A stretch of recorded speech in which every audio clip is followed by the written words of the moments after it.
මහා ප්‍රජාපති උත්තමාවිය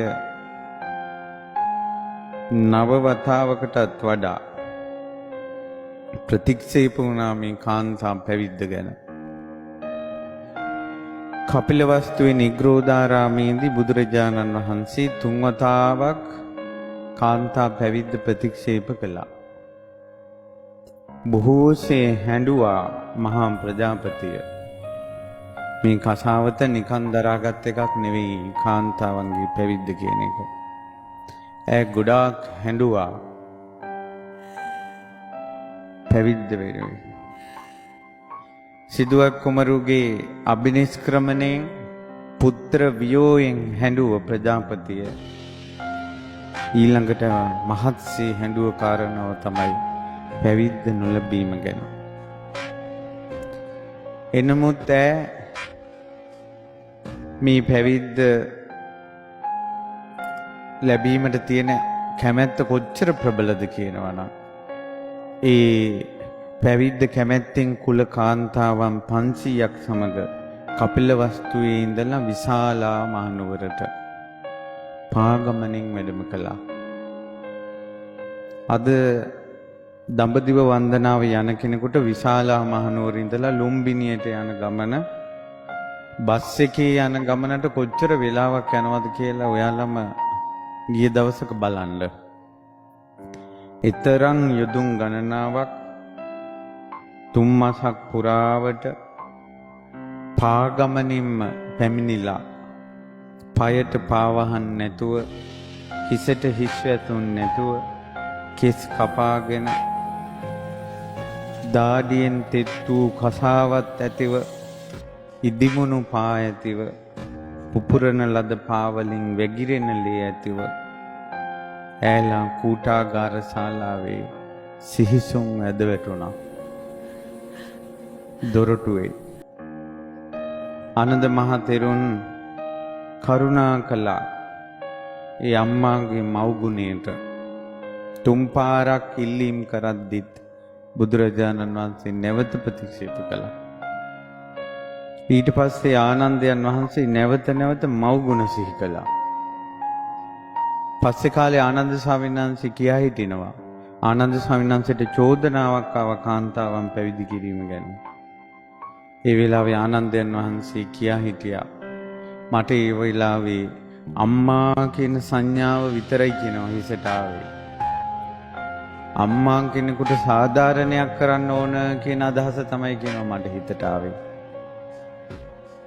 ඒ නිසා මහා ප්‍රජාපතියගේ මව්ගුණේම හිතේ දරාගෙන බුදුරජාණන් වහන්සේගෙන් මගඵල ලබන්න කාන්තාවන්ටත් වාසනාව තියෙන බව සිහි කරලා ඉල්ලීම් කළද්දී බුදුරජාණන් වහන්සේ වදාලා අෂ්ටගරු ධර්ම පිළිගන්නවා නම් ආනන්ද පැවිද්ද උපසම්පදාව ප්‍රජාපතියට ලැබෙනවා කියලා. ඒ අෂ්ටගරු ධර්ම තමයි භික්ෂුණියක් උපසම්පදා වෙලා අවුරුදු 100ක් ගියත් ඒ කියන්නේ උපසම්පදාවෙන් ඈට වස් 100යි. වස් 100ක් වුණොත් එයාගේ වයස අවුරුදු 122ක්වත් වෙන්න ඕන. එහෙම වුණත් අද උපසම්පදා වෙච්ච අද උපසම්පදා වෙන පොඩිම කෙනාගේ වයසත් අවුරුදු 20යි. අද උපසම්පදා වෙච්ච ස්වාමීන් වහන්සේට වඳින්න ඕන. ගරු කරන්න ඕන. බුහුමන් කරන්න ඕන. තමන්ගේ වස්සිය ගැන හිතන්න හොඳ නැහැ. ඕක පිළිගන්න කැමති නම් තමයි පැවිද්ද දෙන්නේ.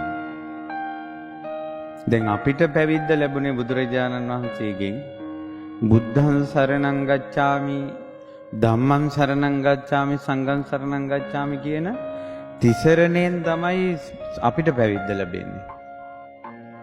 එතකොට මේ භික්ෂුණියකට මූලික පැවිද්ද දුන්නේ අෂ්ටගරු ධර්ම පිළිගැනීම. මේක පිළිගැනීමම තමයි යාගේ මහානකම රඳවන දේ. උපසම්පදාව රඳවන දේ. අවවාද කරන්න භික්ෂුවක් නැති ආවාසයක වස්වසන් දෙපා කියලා කිව්වා. ඒක දෙවෙනි ගරු ධර්මය. දවස් 15න් 15ට භික්ෂුණියක් විසින් භික්ෂූන් මුණ ගැහෙන්න ඕන කාරණා දෙකකට. එකක් උපෝසතය ප්‍රාතිමෝක්ෂය දේශනා කරන්නත් අවවාද ලබා ගන්නත්. ඒක දිවිහිමියෙන් ඉක්මව යන්න හොඳ නැහැ. භික්ෂුණීන්ට තනිකර මේ තමන් යන ගමනක් නැහැ. භික්ෂූන් වහන්සේලාගෙන් උපදෙස් ලැබලා තමයි යන්න කිව්වේ. ඊට පස්සේ ඒ තුන්වෙනි ගරු ධර්මයේ හතරවෙනි ගරු ධර්මයේ තමයි වස්වැසු භික්ෂුණියක් වස් පවාරණය කරන්න ඕනන්නේ භික්ෂු භික්ෂුණී කියන දෙපිරිස ඉදිරියේමයි. උබතෝ සංඝයා ඉදිරියේ වස් පවාරණය කරන්න ඕන. ඒ හතරවෙනි ගරු ධර්මයයි. පස්වෙනි ගරු ධර්මය උබතෝ සංඝයා හමුවේම තමයි. තමන්ට බරපතල සීල ඡේදනයක් වුණොත් භික්ෂූන් කියන දෙපිරිස ඉදිරියේම විනය කර්ම කළා පිරිසුදු වෙන්න ඕන. හයවෙනි ගරු ධර්මයේ තමයි එකපාර උපසම්පදා කරන්න බෑ භික්ෂුණියක්. භික්ෂුණියක් උපසම්පදා වෙන්න නම් අවුරුදු 2ක් ගුණධර්ම 6ක පුරුදු වෙන්න ඕන. ඒකට කියනවා සික්ඛමානා. එහිම පුරුදු වෙලා භික්ෂු භික්ෂුණී කියන දෙපිරිසගෙන්ම උපසම්පදාව ගන්න ඕන. භික්ෂුණීන්ගෙනුත් උපසම්පදාව ගන්න ඕන. භික්ෂූන්ගෙනුත් උපසම්පදාව ගන්න ඕන. ඒක තමයි 6 වෙනි ගරු ධර්මය.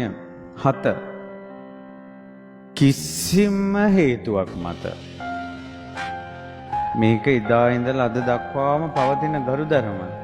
කිසිම හේතුවක් මත භික්ෂුණියකට ස්වාමීන් වහන්සේ නමකට බනින්න අයිතියක් නැහැ. ආක්‍රෝෂ පරිභව කියන්න වැරදි අඩුපාඩු කියන්න කිසිම හේතුවක් මත භික්ෂුණියකට අයිතියක් නැහැ. ඒක පිළිගත්ත නිසා තමයි ප්‍රජාපතිය අද සිවුරක් දාගත්ත කෙනාටත් ඒ අවස්ථාව තියෙන්නේ. කිසිම හේතුවක් මත හාමුදුර නමකට බනින්න බෑ භික්ෂුණියකට. තුරිදා උපසම්පදාව ලබාගත් භික්ෂුණියකටවත් බෑ. තුන් අද සිල් මාතාවකට කොහොමදත් අවසරයක් නැහැ. ඒක ගරු ධර්ම. ඊට පස්සේ 8 වෙනි ගරු ධර්මයේ තමයි අද පටන් ඒ කියන්නේ දා නිකිනි මාසේ විශාලා මහනුවර කූටාගාර ශාලාවේ ගරු ධර්ම දේශනා කරපු මොහොතේ මේ වෙනකොටම තවම ප්‍රජාපතිය පැවිද්ද අරන්නේ නැහැ. මේක පිළිගත්තොත් තමයි යාට පැවිද්ද තියෙන්නේ. බුදුරජාණන් වහන්සේ වදාලා අද පටන් මෙහෙණින් වහන්සේලාට ස්වාමීන් වහන්සේලාට කරුණු කීම වහලා තියෙන්නේ. ඒකට අවසර නැහැ. ස්වාමීන් වහන්සේලාට පුළුවන් මෙහෙණින් වහන්සේලාට කරුණු කියන්න. මෙහෙණින් වහන්සේලා විශේෂ දහම් කතාව ආවරණය කළා. භික්ෂූන්ට දහම් කතාව විවර කළා. ඔන්න ඔය ගරු ධර්ම පිළිගැනීම ගත්තොත් ආනන්ද පැවිද්ද දෙනවා. උපසම්පදාව ලැබෙනවා කියලා කිව්වා. ඉතින් මහා ප්‍රජාපතිය දොරටුවේ ඉඳලා සාදුකාර දීලා ඔය ගරු ධර්මයට පිළිගත්තා. මොකද හේතුව ප්‍රජාපතියට උනේ මේ අරහත් දජය දරාගෙන සංසාරෙන් එතර වෙන්න මිසක්කා හාමුදුරුවරුන්ට අවවාද කර කර ඉන්න උවමනාවක් තිබ්බේ නෑ. ඒ නිසා ඈට මේකේ කරන්න බැරි දෙයක් නෑ. මේ අතේ ඈ හිර වෙන දෙයක් නෑ. ඈට අපහසු දෙයක් නෑ මේකේ. මොකද ඈට එක අරමුණයි තියෙන්නේ අරහත් දජේ දරාගෙන සසරින් එතර වෙන්න. ඒ නිසා ඒ පිණිස එදා මහණ වුණ උපසම්පදා වුණ හාමුදුරුවෝ ළඟත් වඳින්න යට අපහසුද? ප්‍රජාපතියට අපහසු නෑ. ඒ නිසා භික්ෂුන් වහන්සේලාගෙන් අවවාද ගන්න අපහසුද? අපහසු නෑ. ඊළඟට අනිත් අයට අවවාද අනුශාසනා දීදී සංඝයාට පව අවවාද කරගෙන යන්න අසනීපයක් ප්‍රජාපතියට තිබ්බද? ඇයට මේක අපහසු නෑ. හේතුව ඇගේ හිතේ තියෙන්නේ අරහත් දජේ දරාගෙන එතර වෙන්න.